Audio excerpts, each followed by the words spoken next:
So I've been asking myself, why does LEGO do this? There seems to be some inconsistencies between the manuals for, in particular, the bigger sets, but I've seen it with other sets too.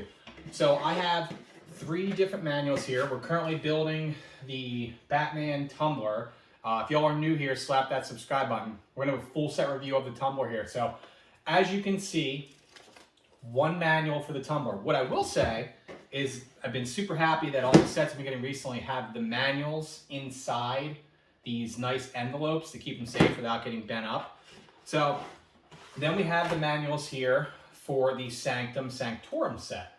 Now, what I see here is the Sanctum Sanctorum set has 3 separate manuals, which I think makes it a little bit easier to build the set, having 3 separate smaller manuals. This one here is gigantic. Now, this also is the same way with like the LEGO Star Wars UCS sets. I have here Luke's Landspeeder, which has 1 manual.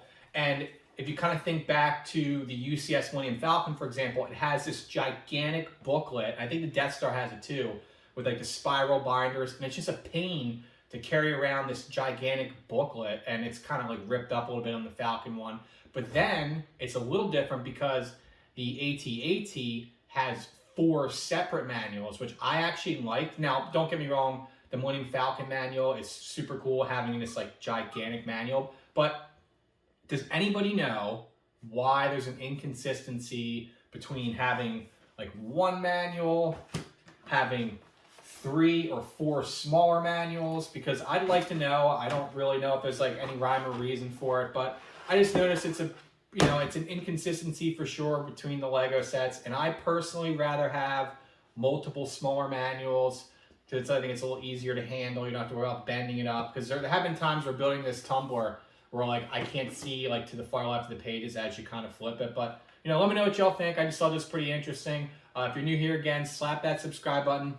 We will have the tumbler built, reviewed in the next couple days or so.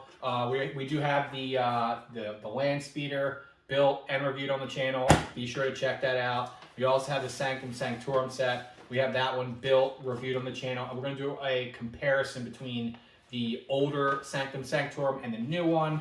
And I'm going to do some type of comparisons between the tumbler and the smaller version of it. I don't have the older model of it, as well as Luke's Landspeeder and some of the smaller models. So again, thank y'all for watching, and slap that subscribe button. Looking forward to seeing you in the next video.